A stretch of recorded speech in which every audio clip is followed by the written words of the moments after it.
Bismillahirrahmanirrahim. Assalamualaikum warahmatullahi wabarakatuh.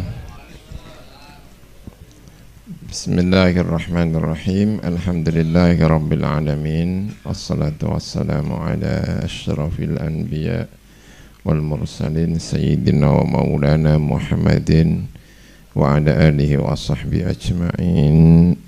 Amma ba'du. Para kiai-kiai semua yang saya hormati, alhamdulillah baik. Saya mulai dari Kongres Nahdlatul Ulama, Istiad NU ya, Istiad Nahdlatul Ulama dalam ini. Tapi mungkin perlu saya sampaikan sesuai dengan apa yang saya baca ya, bahwa gerakan Nabi Muhammad SAW adalah gerakan politik selain tentu saja gerakan agama. Gerakannya gerakan-gerakan politik. Mekah, bukan Mekah, Arab yang dulu tidak punya kekuasaan secara politik, kekuasaannya dibagi-bagi menjadi kabilah-kabilah. Tidak ada yang namanya kekuasaan politik Arab, tapi Nabi Muhammad membangun itu. Nabi Muhammad membangun kekuatan politik. Hal-hal yang terkait dengan pekerjaan-pekerjaan politik dilakukan oleh Nabi Muhammad SAW. Mengirim diplomasi, mengatur pemerintahan. Kalau ada orang-orang yang berselisih, ada kodinya. Apalagi hal-hal yang berkaitan dengan politik ya, mengangkat pegawai, terus dengan sadar ya, melakukan perjanjian-perjanjian politik dengan berbagai wilayah, sehingga sulit untuk dihindari untuk mengatakan bahwa Nabi bukan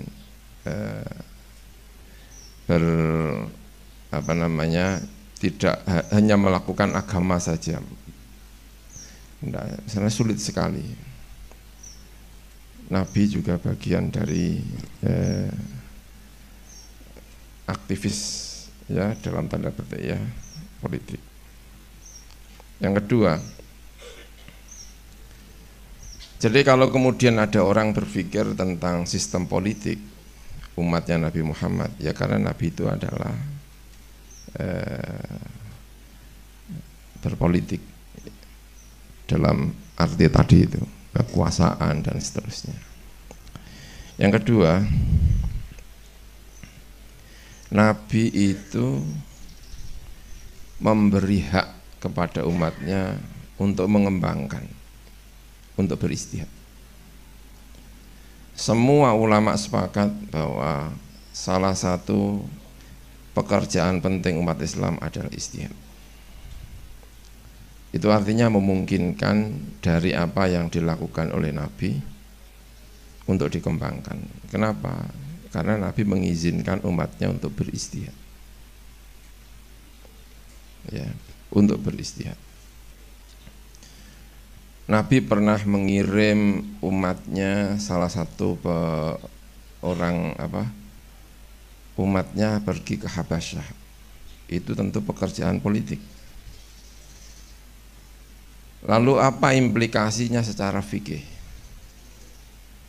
Umatnya punya hak untuk melakukan istihad, sehingga ada pengembangan sistem politik. Kenapa ya? Karena umatnya diizinkan untuk beristihad. Sama dengan istihad ketika sholat. Nabi sholatnya shollu kama ra'aitumuni usolli. Tapi kan kasus sholat itu kan lebih daripada apa yang dicontohkan oleh Nabi. Orang ngerti wong Jawa nek sholat angudzu barang kan ndak tahu. Tapi kan umatnya punya hak untuk istihad. Sehingga kasus-kasus yang dulu tidak ada itu kalau sholat. Tapi kan kita sedang berbicara mengenai politik. Kan kasus politiknya kan banyak, tidak hanya itu. Tidak hanya sekarang, itu sudah terjadi zamannya Umar, zamannya Abu Bakar, Utsman, Ali, dan seterusnya. Yang ketiga, Nabi tidak banyak berbicara mengenai detail-detail politik. Nabi misalnya tidak mengangkat seorang pengganti. Nabi juga tidak menjelaskan bagaimana cara memilih pengganti. Enggak. Artinya banyak permasalahan yang tidak ada detailnya. Jadi 3 komponen tadi. Yang pertama, Nabi disepakati oleh umat Islam itu tidak hanya bergerak di bidang agama tapi di bidang politik. Yang kedua, Nabi mengizinkan umatnya untuk mengembangkan ijtihad. Yang ketiga, Nabi tidak banyak berbicara mengenai detail-detail. Hasilnya apa? Berarti akan terjadi pemikiran-pemikiran tentang politik, pasti. Itu terjadi kapan? Oh, itu sejak zaman begitu ditinggal Kanjeng Nabi, langsung terjadi pemikiran politik. Sopo sing ganti, carane piye, dasarnya apa, kenapa memilih Abu Bakar, kenapa ini, itu pasti terjadi. Artinya kalau kemudian umat Islam dan termasuk hari ini kita bicara mengenai politik, itu adalah pekerjaan yang sudah diprediksi dari awal, sejak zaman Nabi Muhammad Sallallahu Alaihi Wasallam. Baik. Nah, tentu perjalanan politik itu panjang sekali, tapi kita mulai tahun 1926 di mana NU berdiri. Apa yang telah dilakukan oleh Nahdlatul Ulama kaitannya ijtihad mengenai sosial politik. Oke. Saya mulai tadi dari tahun 1936. Muktamar di Banjarmasin. Bukan muktamar waktu itu, namanya kongres di Banjarmasin tahun 1936 sebelum Indonesia merdeka. Indonesia masih di bawah kekuasaan Belanda. Problemnya macam-macam. Walhasil intinya apakah negara Indonesia yang seperti ini masih disebut sebagai Darul Islam? Teks yang saya baca itu Darul Islam. Memang Darul Islam. Apakah disebut Darul Islam? Keputusan Nahdlatul Ulama, karena Indonesia itu pernah dikuasai oleh umat Islam secara mutlak, maka namanya adalah Darul Islam. Walaupun per detik itu yang berkuasa adalah Belanda. Ya, Belanda menggunakan dalil Bughyatul Mustarsyidin.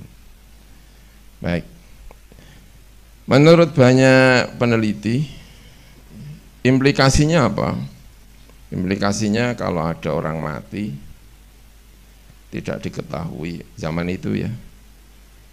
Sholat ya sawangane ora tahu, wudu ya sawangane ora tahu.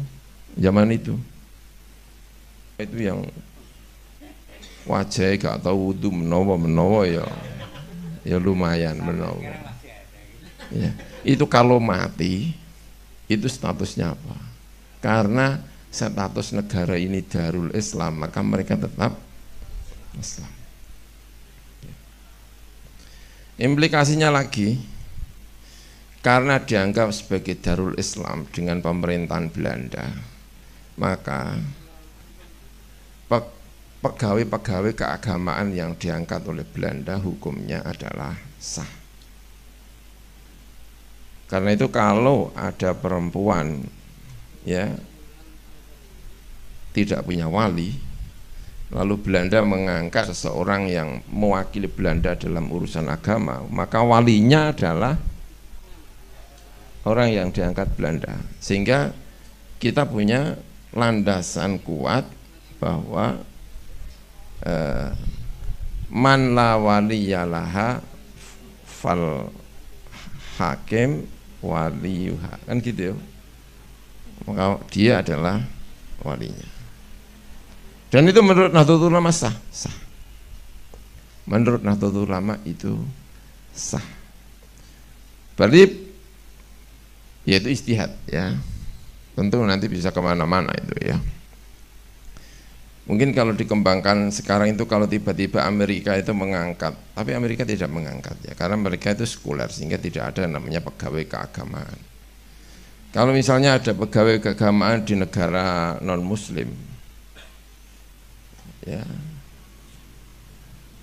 andikan ada pegawai yang diangkat untuk mengurusi pernikahan dan seterusnya, apakah pegawai di negara non Muslim yang Muslim, karena sebagaimana Menteri Agama Indonesia itu kan ada yang yang non Muslim ya, ada yang Kristen, ngurusi agama Kristen kan ada, yang Hindu, Buddha juga ada. Kalau misalnya negara itu non Muslim lalu ada Kementerian Keagamaan, lalu ada yang bagian Islam diangkat di negara situ, apakah ini sah sebagai hakim sehingga kalau ada perempuan tidak punya hak wali maka dia walinya? Ya itu belum diputuskan NU, tapi andaikan ada kemudian di sana itu ada orang NU lalu mengutip pendapat Nahdlatul Ulama, itu ada mirip-miripnya, tapi itu tentu tidak merupakan keputusan. Yang keputusan NU adalah itu tadi, dan itu sudah dikembangkan tahun 1936 ya, tahun 1936. Oke. Kemudian NU merdeka tahun 1945. Oke, NU merdeka.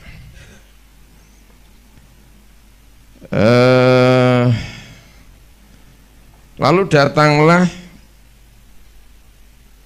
ini Belanda, sekutu, yang kemudian diartikan melahirkan resolusi jihad 22 Oktober 1945.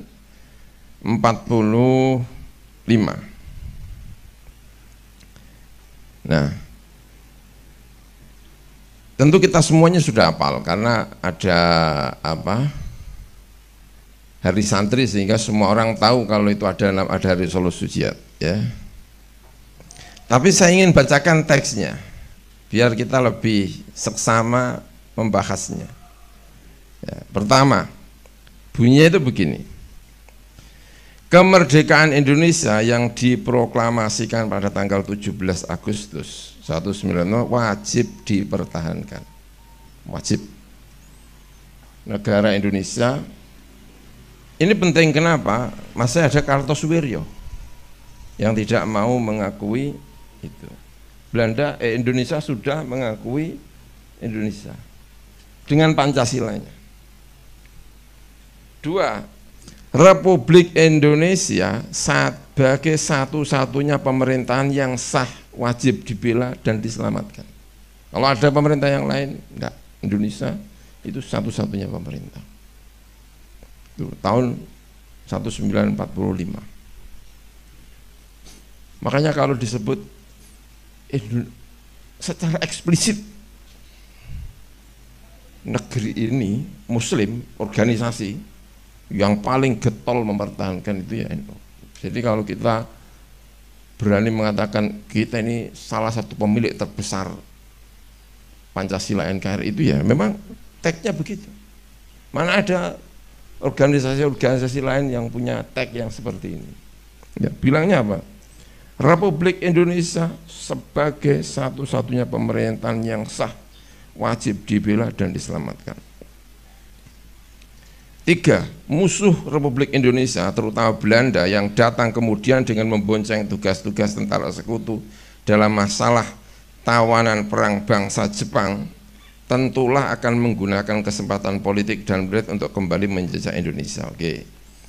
Itu umat Islam terutama Nahdlatul Ulama wajib mengangkat senjata melawan Belanda dan kawan-kawannya yang hendak kembali menjajah Indonesia. Kewajiban tersebut nomor 5 adalah suatu jihad yang menjadi kewajiban tiap-tiap orang Islam yang berada pada jarak radius 94 km. Wajib fardu ain, sebutnya fardu ain. Radius 94. Adapun mereka yang berada di luar jarak tersebut berkewajiban membantu saudara-saudara yang berada dalam jarak radius 4 km. Yang lainnya fardu kifayah. Tapi yang 94 fardu ain. Fardu ain. Tuh. Itu tahun 1945. Jadi bukan ini ya. Ini. Bukan apa namanya? Ini. Bukan omong belaka gitu. Ya memang NKRI ini kayak gimana gitu loh. Itu berarti dengan sekian problematikanya, termasuk Pancasilanya, termasuk Soekarno itu yang mengangkat siapa, ideologinya, partainya, apanya, dengan segala rumit-rumitnya gitu, itu pokoknya ya itu termasuk, itu adalah sahwanus, apa itu? Sahwanus itu apa ya? Sah dan lebih ya. 1954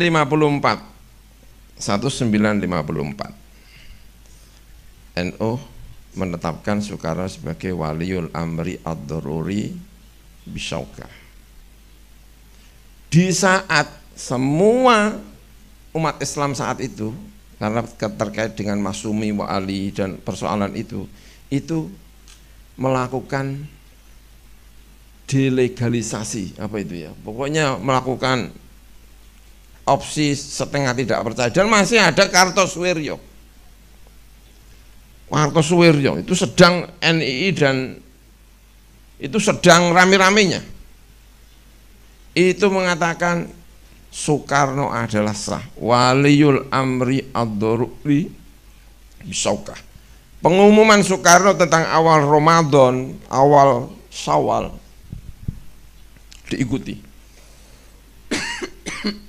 Pegawai-pegawai yang diangkat sebagai pegawai agama tetap sah menjalankan aktivitasnya sebagai ini. Makanya kalau kantor Kementerian Agama itu ya setengah NU itu ya dulunya itu Soekarno begitu. Itu kira-kira yang mau ya NU. Yang lainnya itu sudah mulai agak mangkel-mangkel sama Soekarno, tapi itu dianggap hukumnya adalah sah. Nah itu, ya itu. Jadi itu luar biasa, saya pikir itu keputusan Nahdlatul Ulama itu. Oke, Bapak-bapak, kiai-kiai yang saya hormati. Kemudian pada tahun 1984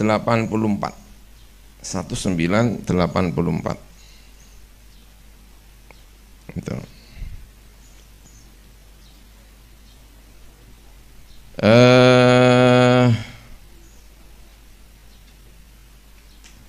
Menyatakan menerima asas tunggal, ya kan? Asas tunggal itu. Nah, saya bacakan teksnya. Kalau itu kan semua orang sudah tahu, tapi kan kita ini agak pengen detail lah. Hari ini pengen detail, kan itu saya bacakan teksnya.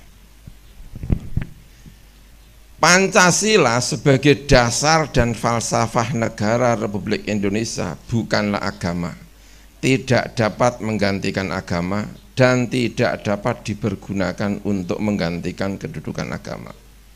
Pokoknya bukan agama. Yang agama adalah Islam. Artinya Islam dan Pancasila itu tetap diakui meski itu dua hal yang berbeda. Tidak dianggap bertentangan. Orang bisa menjadi muslim yang baik sekaligus mengakui Pancasila. Saat itu orang kalau Pancasila, muslim kok ngakui Pancasila itu kayak itu gimana gitu ya. Itu ya. 1984. Saya sekolah di Mesir. Saya berangkat di Mesir itu 93. Itu masih tidak ada organisasi lain selain NU. Kenapa? Dibubarkan semua. Gara-gara mempertahankan tidak mau menerima asas tunggal. Yang menerima hanya NU, maka yang ada cuma NU. Namanya KMNU. KMNU itu organisasi mahasiswa. Muhammadiyah di sana kalau pengen organisasi ya di KMNU. Maka KMNU itu Muhammadiyah juga kalau ke Mesir jadinya KMNU. Kenapa? Karena nggak punya organisasi selain itu. Nah kemudian ada organisasi Muhammadiyah. Oh ternyata orang ini yang dulu kawan saya itu ternyata Muhammadiyah. Karena begitu Muhammadiyah muncul dia ikut ke sana. Dulunya apa? Ya itu akibatnya. Itu. Ya. Luar biasa itu. Ya, saya bacakan itu. Sila ketuhanan yang Maha Esa sebagai dasar negara Republik Indonesia menurut pasal yang menjiwai sila yang lain mencerminkan tauhid menurut keimanan dalam Islam. Ya tinggal ditafsirilah itu. Itu mencerminkan tauhid Pancasila ketuhanan yang Maha Esa.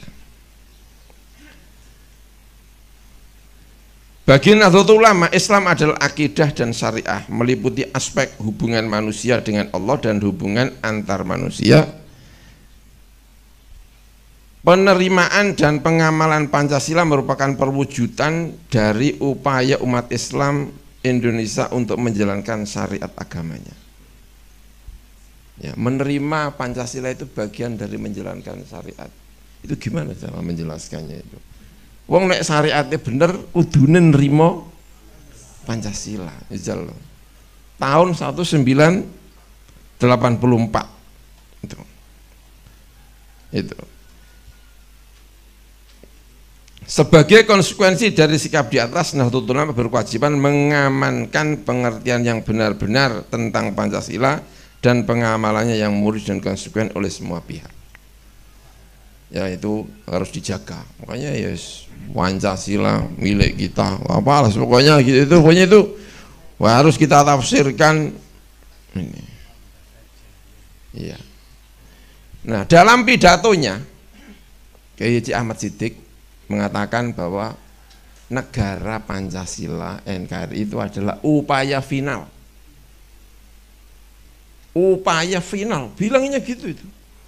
Upaya final umat Islam Indonesia di dalam beristihad bernegara. Makanya sering orang-orang itu bilang ini sudah final. Sing arep genting-genti pasti berurusan dengan Nahdlatul Ulama. Sering-sering diomongi gitu. Itu karena Mbah siapa? Ahmad Siddiq itu bilangnya ini upaya final.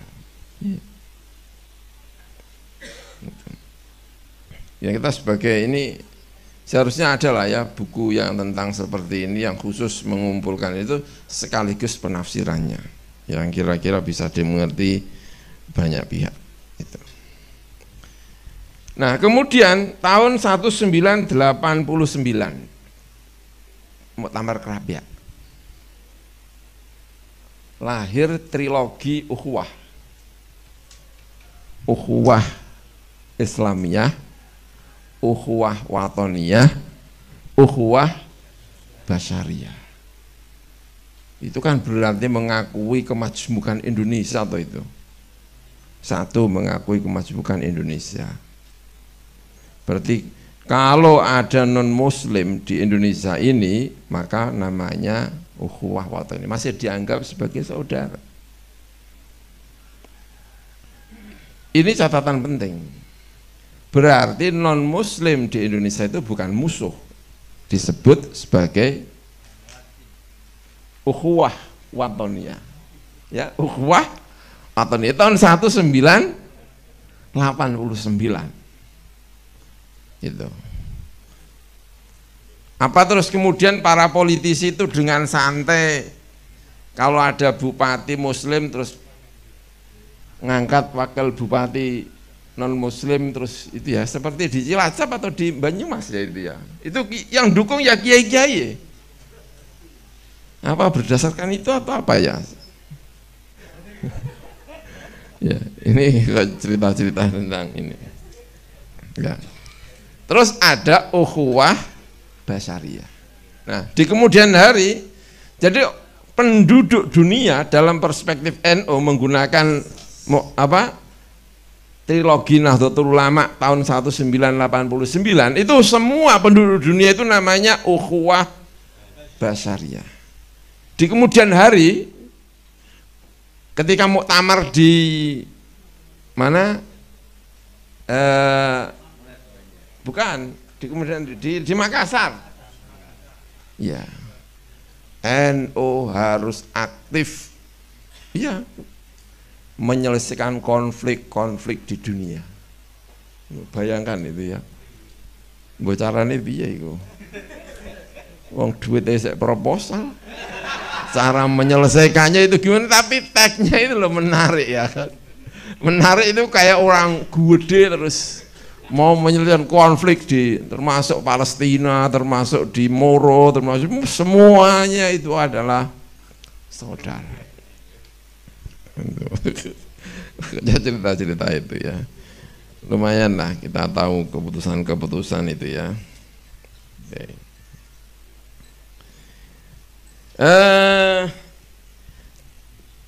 Muktamar Lirboyo, ya kan, keputusan-keputusan ini. Muktamar Lirboyo itu tahun berapa ya?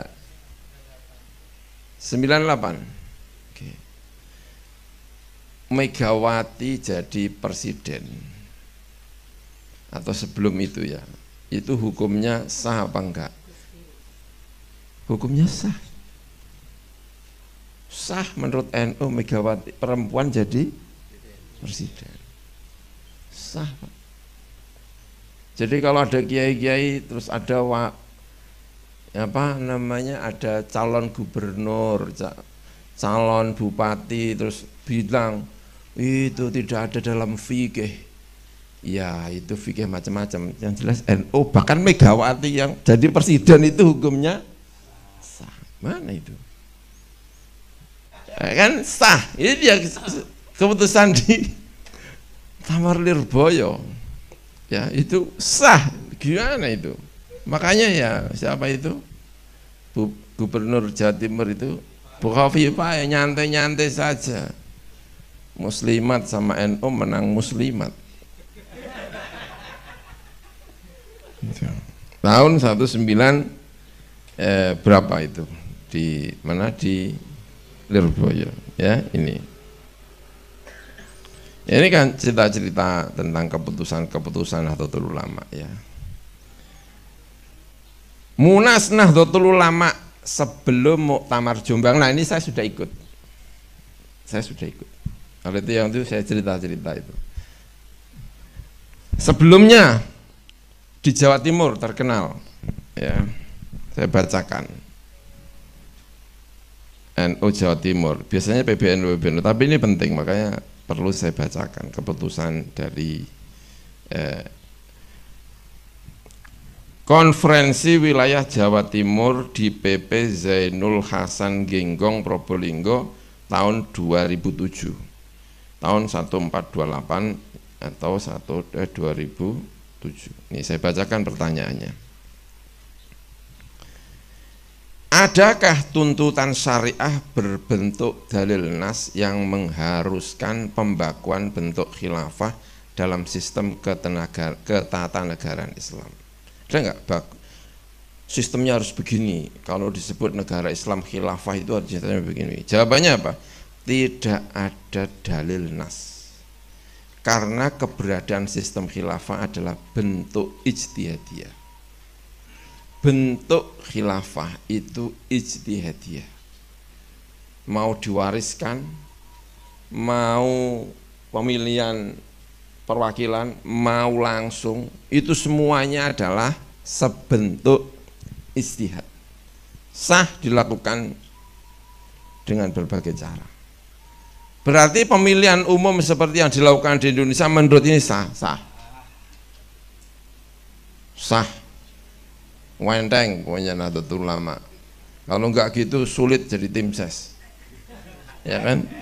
Sah, keputusannya sah. Ya.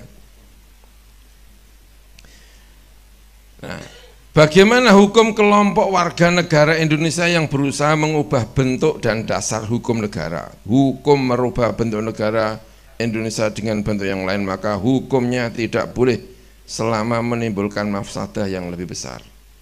Sedangkan merubah dasar hukum negara juga tidak diperbolehkan jika menggunakan cara yang inkonstitusional, dan diperbolehkan jika menggunakan cara yang konstitusional. Sebagaimana negara ini disepakati, maka kalau ada yang ingin membubarkan, ya harus kesepakatan semuanya. Kalau enggak, ya berarti tidak boleh. Enggak boleh. Itu keputusan ini. Makanya kalau ada yang misalkan diri, itu berarti melanggar kesepakatan. Sah untuk disebut sebagai buat. Iya. Luar biasa itu Nahdlatul Ulama itu ya. Itu. Baik, saya teruskan. Ya. Sebelumnya muktamar saya belum ikut ya, tapi ikut merasakan itu. Karena waktu itu sudah lumayan aktif di NU. Muktamar di Makassar. Tahun berapa ya muktamar di Makassar? 2010 ya. Oke. Mengenai ini hukum konvensional,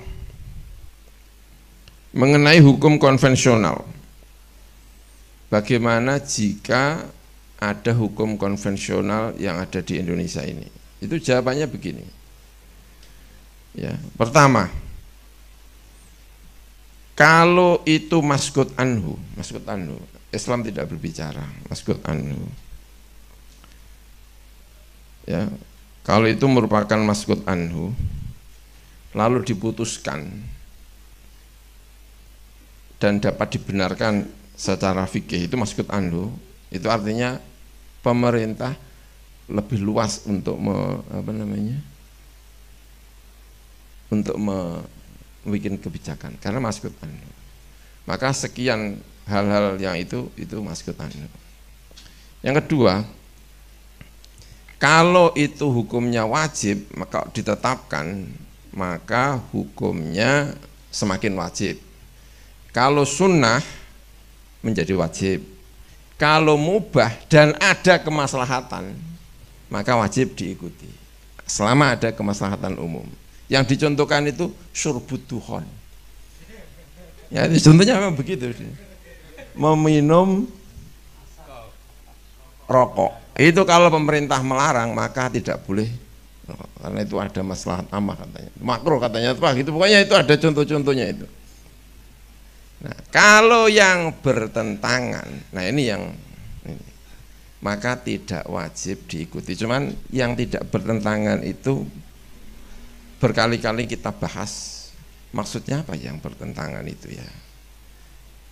Maksudnya gini contohnya ya. Ini coba dipikirkan bersama. Saya juga belum final, belum secara pribadi berbicara dengan kawan-kawan ketika membahas hasil dari muktamar Makassar itu belum sampai kepada satu kesimpulan yang jelas. Karena benar-benar tidak tahu dan betapa rumit.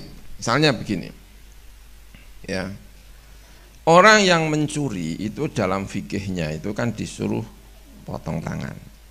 Tapi kan hukum potong itu tidak ada. Yang ada di penjara. Nah, ketika ada hukum di penjara, itu hukum itu bertentangan atau tidak. Oke. Akan saya jelaskan itu bertentangan atau tidak. Cara pandangnya ada dua. Yang pertama, menghilangkan hukum potong tangan, menetapkan penjara. Berarti kan bertentangan. Iya kan? Yang kedua, meniadakan hukum potong tangan menjadi kosong, tidak ada hukum sama sekali.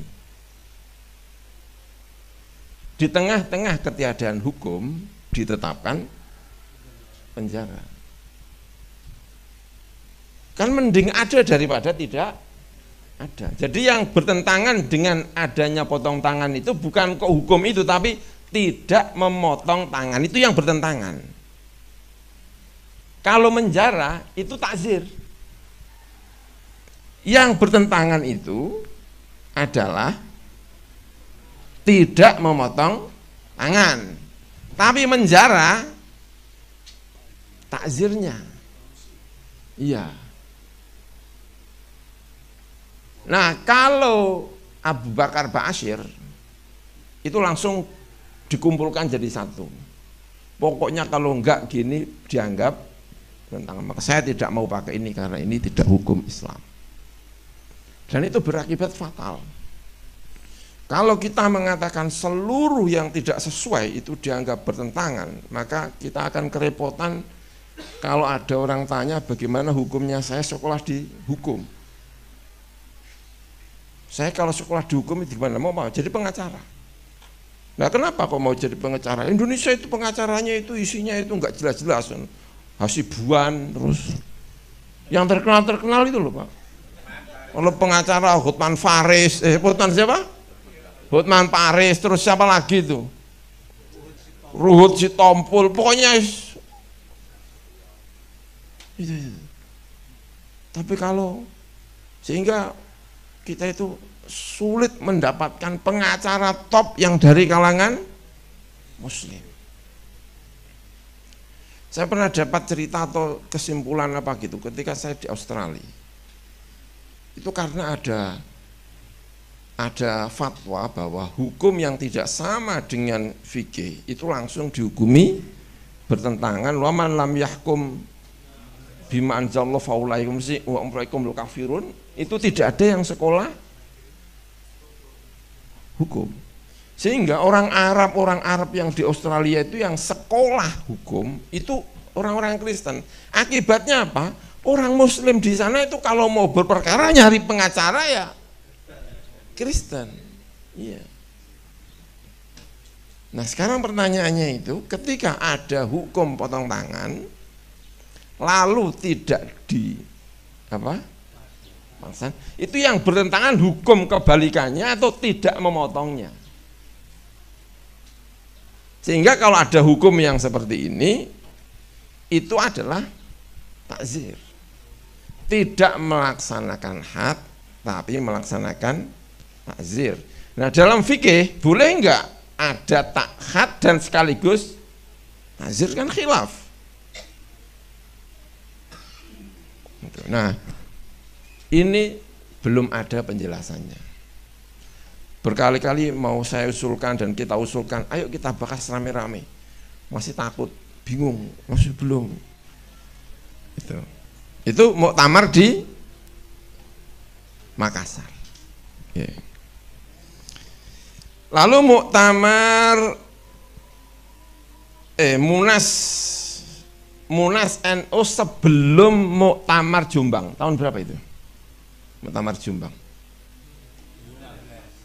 2015 ya. Saya sudah ikut. Ya.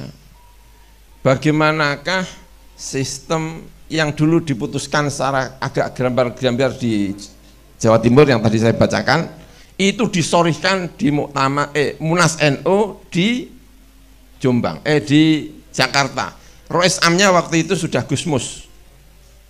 Masal sampun kapundhut kelihatannya. Pokoknya yang membuat Munas itu Rois Amnya adalah Gusmus.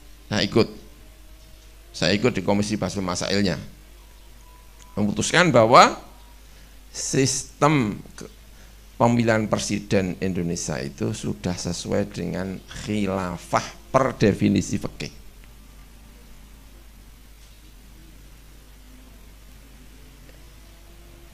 Jadi presiden di Indonesia itu secara fikih sudah sah disebut sebagai khilafah, kekhilafahan. Sehingga kalau ada Hizbut Tahrir bilang mari kita mendirikan khilafah, NU dalam keputusannya sudah menyampaikan kita tidak perlu membuat khilafah karena yang ada ini secara fikih sudah khilafah. Itu. Yang penting ada siyasatut dunya wa hirasatul akhirah. Selama menteri agama itu masih ada dalam keputusan itu, maka berarti negara ini masih bisa mengatur mengatur agama dan ngurusi dunia, maka itu sudah sah dianggap sebagai kekhilafahan. Putusan Nahdlatul Ulama, ya, keputusan Nahdlatul Ulama. Nah, kemudian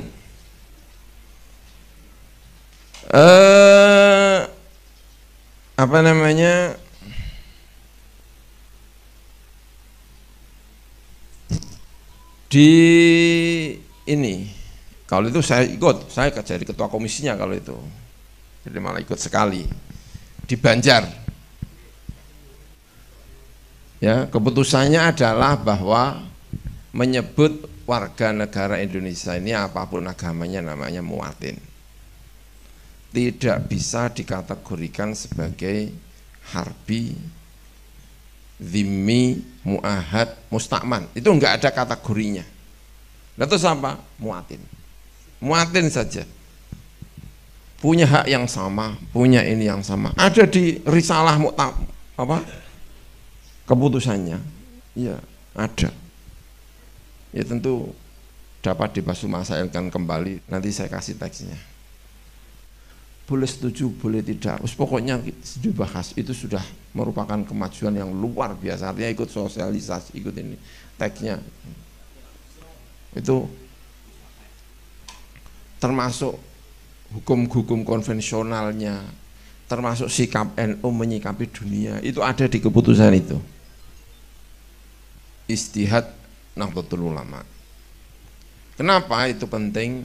Karena di sejumlah buku yang beredar di pesantren masih berlaku fatwa kafir di Indonesia itu kafir harbi. Saya ikut fatwa itu dulu waktu itu. Kalau beli pulpen satu bisa ngambil dua. Yang satu beli, yang satu fake. Ada kiai fatwanya. Baca ya. Iya.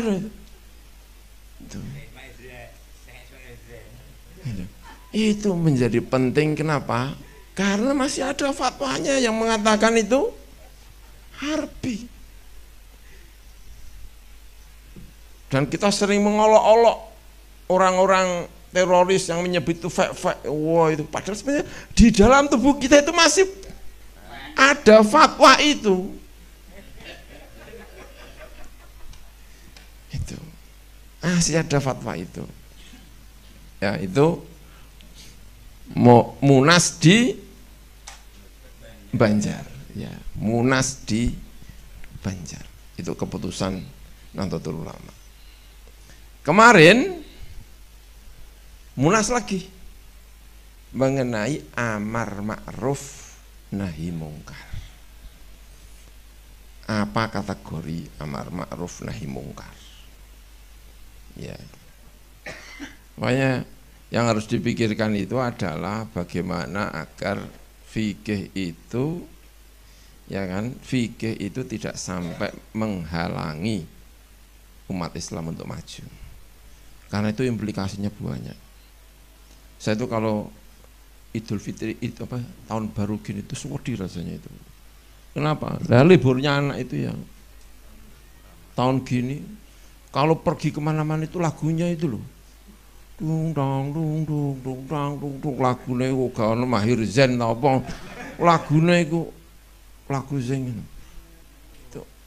Nah, itu betapa pentingnya kita menguasai aspek-aspek yang ini. Kami pernah tukaran sama anak itu. Gara-garanya apa? Masuk toko itu ada Santa Claus, siapa namanya Santa Claus?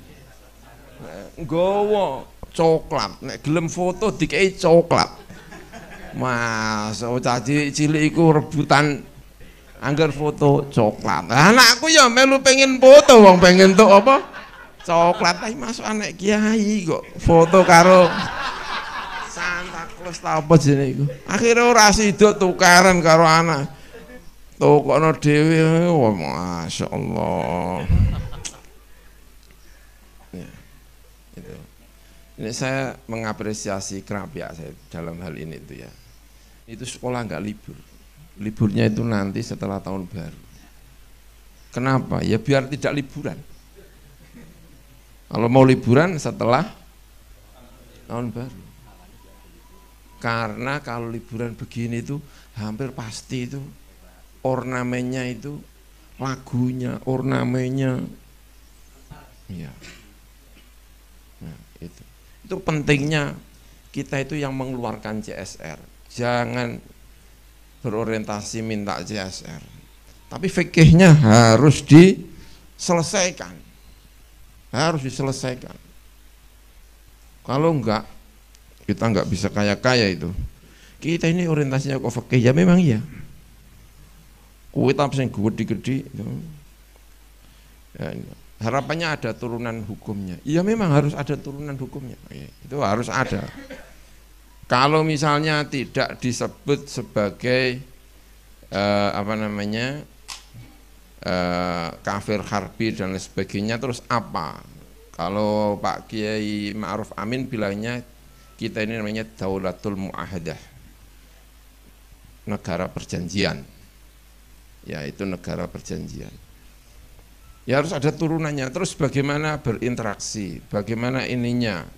Nah, salah satunya adalah apa yang sedang digagas oleh Nahdlatul Ulama tentang kemungkinan negara-negara Islam itu kuat di PBB. Kuat di PBB. Caranya seperti apa? Kenapa? Ya kita kalah terus. Karena PBB kita tidak kuat. Palestina itu kasihan sekali. Kasihan Palestina itu. Setiap sidik-sidik diveto sama Amerika. Semua keputusan-keputusan itu enggak jadi karena vetonya Amerika. Tapi kita tidak punya pilihan lain di dunia ini selain PBB. Nah, itu harus kuat. Caranya seperti apa? Yes, pokoknya kudu ana sing kuat. Harus ada yang kuat. Harus. Dan harapannya ya Nahdlatul Ulama yang kuat. Karena keputusan-keputusan Nahdlatul Ulama itu sudah mengarah ke sana. Termasuk resolusi konflik Palestina dan sebagainya itu disebut berkali-kali dalam keputusan-keputusan Nahdlatul Ulama agar ikut bermain di PBB, di wilayah itu. Tapi sampai detik ini kita masih kosong. Itu turunannya ada di sana. Arahnya itu ke sana. Kalau enggak, kita ini ya mustamafin. Mustamafin apa itu ya? Pokoknya enggak inilah ya. Ya ini al-mu'amalah bil misli. Itu yang paling mengkhawatirkan itu kan al-mu'amalah bil misli. Ya. Ulama-ulama yang kumpul hari ini itu salah satu yang misalnya Qardawi. Qardawi itu kan menfatwakan. Qardawi itu karena mufti besar ya di Qatar. Ya boleh setuju, boleh tidak setuju. Saya menyampaikan aja itu psikologinya Qardawi. Di Qatar itu kan nggak ada orang Kristen. Nggak ada orang Kristen di Qatar, itu semuanya Muslim di Qatar itu. Penduduk asli. Tapi penduduk yang tidak asli itu diantaranya ada yang Kristen. Mereka menuntut untuk didirikan gereja. Qardawi di hal yang sama juga minta ada masjid di Roma. Roma kan negara Katolik, ya. Vatikan Katolik di tengah Katolik. Roma kan ini. Itu minta untuk dijadikan masjid dan diberi. Nah, gantian orang Kristennya yang minta gereja di Qatar. Makanya mati kutu siapa? Qardawi. Ya dia mati kutu. Bingung dia. Ya saya juga tidak bisa bersikap mengandikan sikap seperti apa kalau misalnya posisinya seperti Qardawi. Saya menjadi ulama terbesar di dunia, menyebut diri adalah Rois Ittihadi Ulama'il Muslimina fil Alam. Atas dasar itu minta gereja minta masjid di negara dan diizinkan. Lalu ada orang lain minta ke saya di negara Qatar, kan sulit. Apa kata dunia ketika dia diminta diperbolehkan, dia diminta tidak boleh, kan dia bingung. Ya itulah ya seperti itulah. Makanya ada yang namanya muamalah bil misli itu menjadi salah satu kata kunci dalam perdebatan fikih tentang masalah hubungan beragama. Itu pasti menjadi kata kunci. Kata kunci betul. Apakah saya ngarang-ngarang? Enggak kok, saya juga membaca kok itu. Mana ya?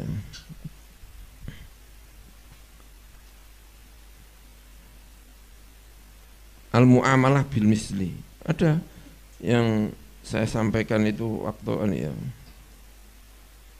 Itu. Nah. Fal qawlu al-muharrim yaj'alu min haqqi ghairil muslimin an yu'amilu al-muslimina bil mithli. Yang mengharamkan mengangkat pegawai mengangkat pegawai non muslim di negara yang mayoritas muslim, itu kalau konangan di negara sana itu juga akan khawatirnya yu'amiluna mu'amalatal mithli. Orang muslim yang ada di sana akan kesulitan menjadi pegawai. Nah itu di dunia ini itu. Makanya kalau muslim kuat enak. Nah, Amerika itu enggak takut muamalah bil misli. Dia itu enggak bil misli belas, anggar apa misli veto. Terus dia enggak takut. Terus nanti kalau kamu di veto gimana? Dia enggak takut. Mana siapa yang berani veto saya? Oh gitu itu. Ngawur Amerika itu. Makanya nggolakno wong soal Palestina itu. Nah, itu bagaimana caranya agar PBB itu tidak lagi ada 5 hak veto yang dimiliki oleh negara-negara besar itu. Atau minimal kalau kita itu enggak ada yang muslim itu. Prancis, Inggris, Rusia, Amerika, Cina.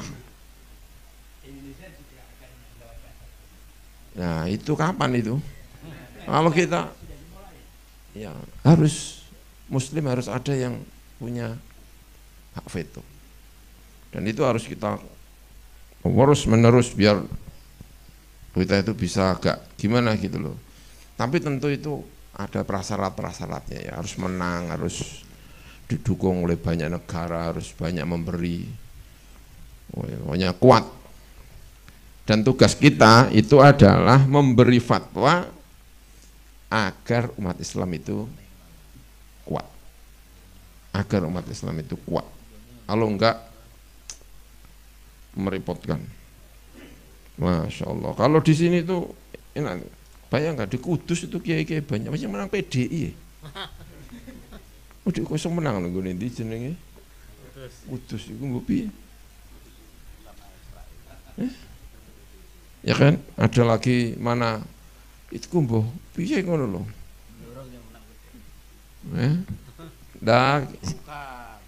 Ini. Pokoknya harus kuat. Kita yang memberi fatwa-fatwa itu ya kan. Nah, cara menjelaskan, lalu bagaimana dengan kriteria kafir-kafir itu ya? Itu cara menjelaskannya saya kira, bukan dihilangkan tapi cara menjelaskannya. Mana yang bisa diajak kerjasama, mana yang tidak biasa diajak kerjasama. Saya kira cara penjelasannya aja yang buku-buku saya kira kok mulai ada yang menjelaskan itu. Misalnya gini loh, Madinah itu harus mengkategorikan muslim saat itu, harus dikategorikan. Mana yang bisa diajak kerjasama dan mana yang tidak bisa diajak kerjasama.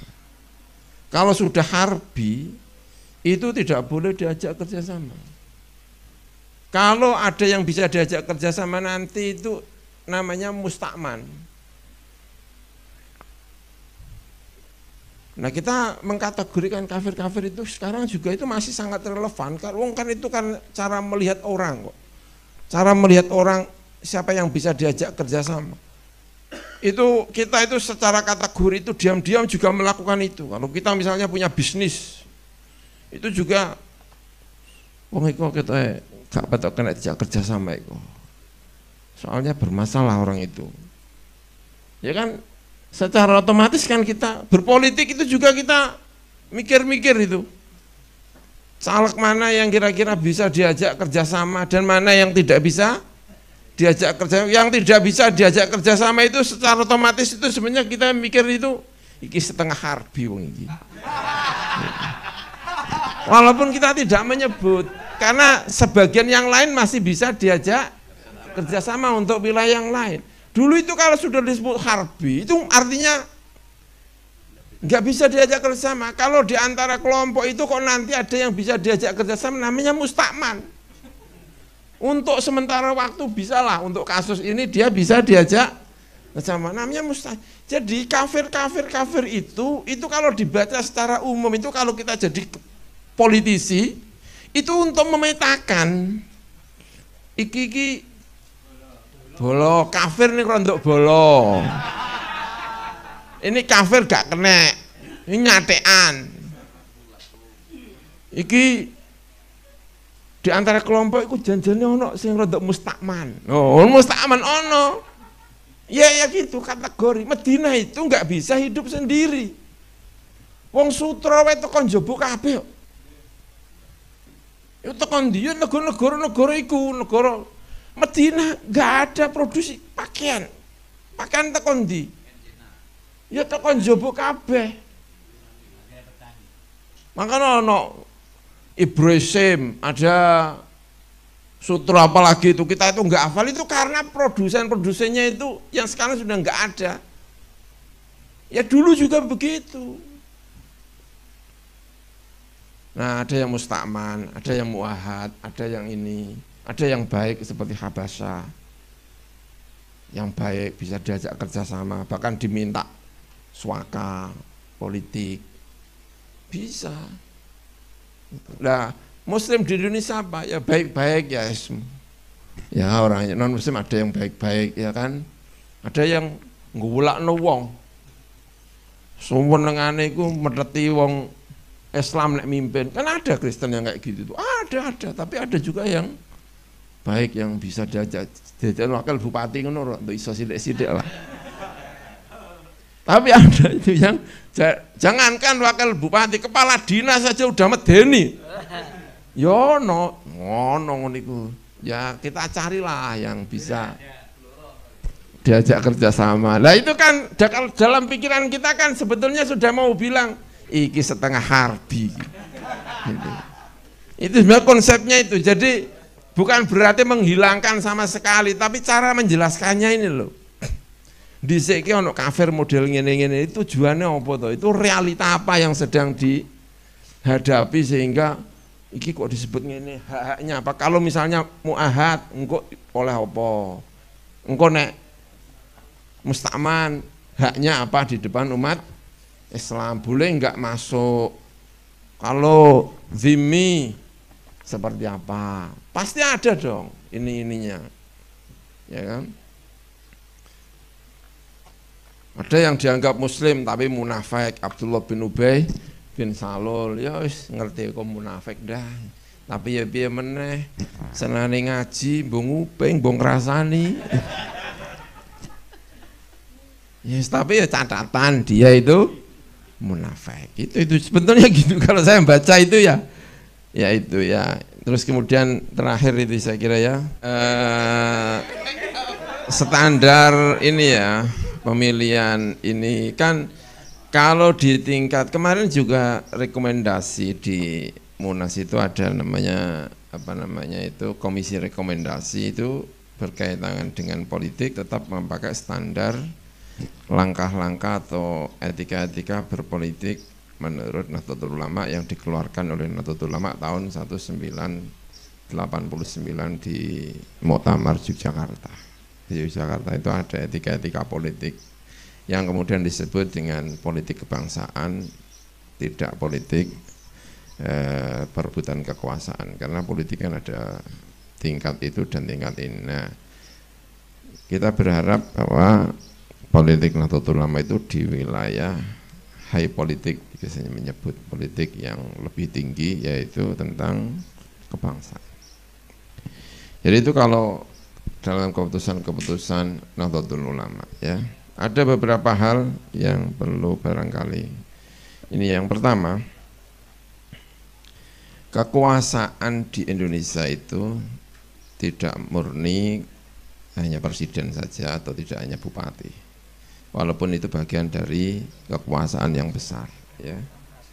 Tetapi kekuasaan di Indonesia itu tidak hanya bupati, tidak hanya, kalau di tingkat kabupaten ya tidak hanya bupati, kalau di tingkat wilayah ya tidak hanya gubernur, kalau di tingkat nasional itu tidak hanya presiden, tidak hanya presiden.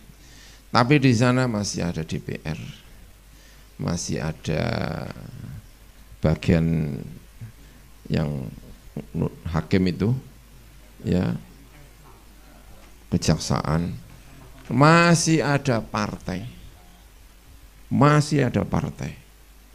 Nah, maka kalau kita menfokuskan hanya kepada presiden, itu hanya itu tentu tidak positif.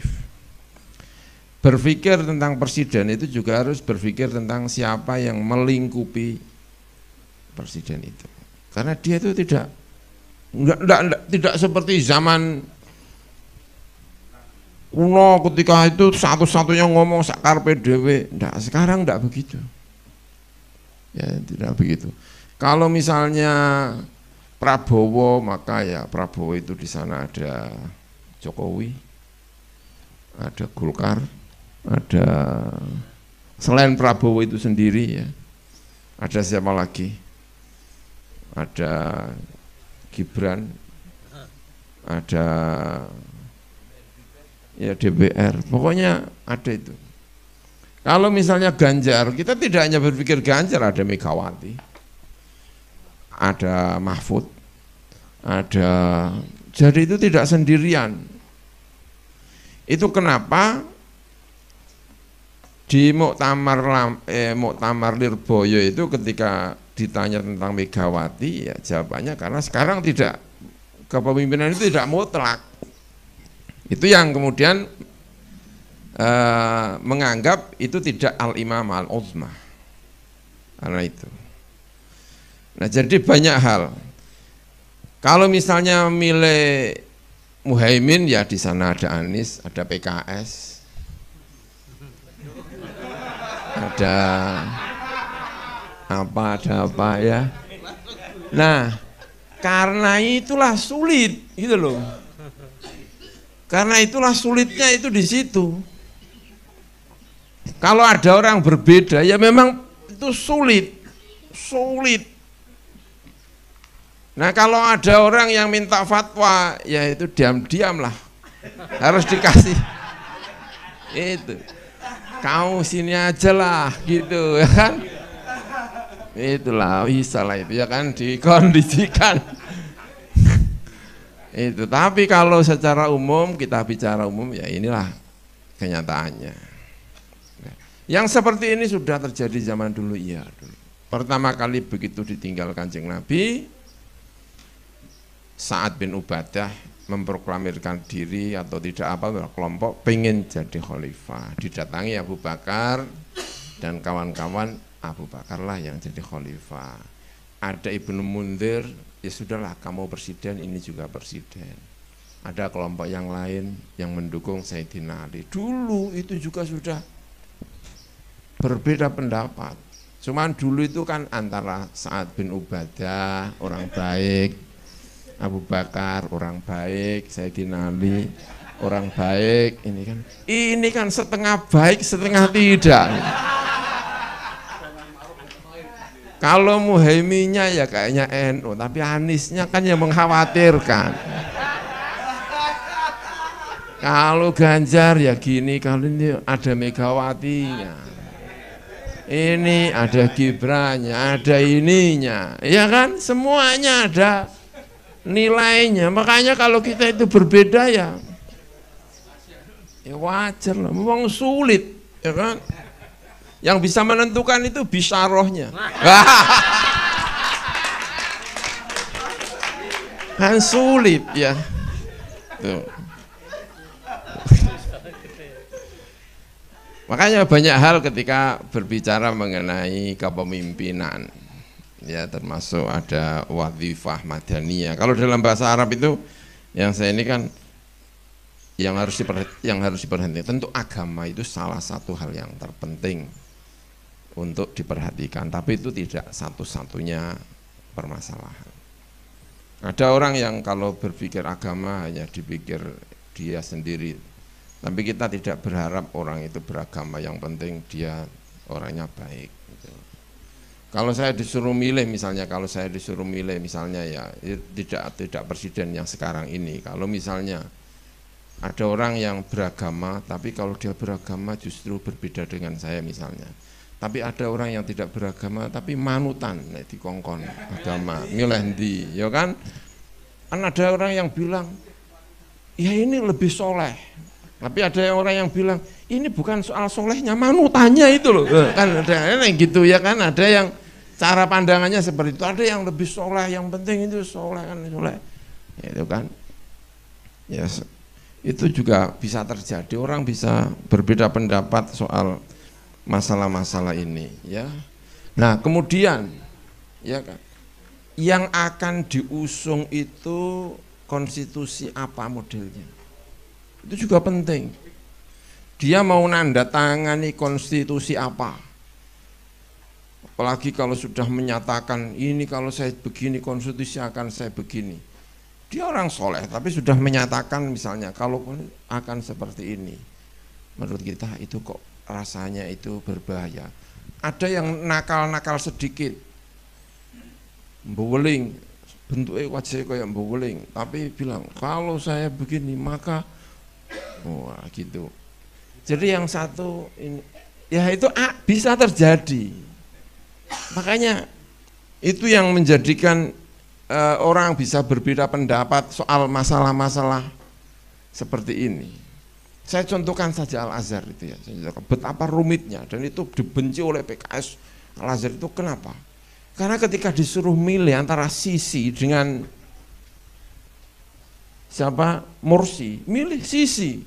Padahal Sisi itu sekuler, orangnya tentara itu enggak, yang ini hafal Quran. Tapi kok malah milih Sisi. Al-Azhar itu milih Sisi. Kalau ditanya kenapa kamu kok milih Sisi? Dia kalau jadi presiden itu di PDW sing Islam modelnya iki kok ya Arab di ngobar-ngobar. Nah, kalau ini itu orangnya agak tapi manut oleh Islam. Wah, ada itu Al-Azhar bilang gitu. Gimana itu? Akhirnya milihnya Sisi. Ya itu istihad. Ada yang tidak setuju. Oh, banyak yang tidak setuju. Maunya rumit soal kalau gini itu sudah banyak itu tadi itu loh, makanya rumit. Makanya saya setiap kali ketemu sama orang-orang yang mendukung-dukung itu, ya sudahlah kamu dukung itu enggak apa-apa, tapi kawal lah, kawal. Rugi kalau kamu bisa mendukung tapi tidak bisa mengawal. Kawal lah tugas kamu. Kalau menang kawal, kalau enggak bisa ngawal saya tuntut nanti. Nah, gitu ya, dari tuntut. Kalau merasa harus bisa mengawal kepentingan Nahdlatul Ulama, kepentingan santri, kepentingan Islam yang model seperti itu harus. Pokoknya intinya itu walhasil kita tetap kepingin itu berjalan sesuai dengan syariah, tapi juga kepingin kita itu caranya menang itu piye ngono. Menang itu dalam arti banyak ya, secara sosial, secara politik. Kalau kita liburan seperti ini itu, karena kemarin saya liburan sama anak-anak itu masuk itu anggar krungu lagu iki. Wis piye to iki. Muga ono sing wong Islam sing duwe tempat hiburan anak-anak sing lagune kamen Mahir Zain wae ngono. Ngono kok lagu kok ngene wae iki piye to, sumpek rasane iku sumpek. Karena itu memori anak-anak. Memori anak-anak itu. Dan itu menakutkan bagi saya lah minimal itu. Takut itu. Pernah ya itu tadi saya ceritakan itu terus nemoni Santa Claus. Oh tuh barang itu kan ya piye ngati kan ya tetap piye ngono. Nah, itu pengen itu dengan cara yang baik. Saya kira itu yang bisa saya sampaikan. Masih mohon maaf atas segala kekurangan. Terima kasih. Wassalamualaikum warahmatullahi wabarakatuh.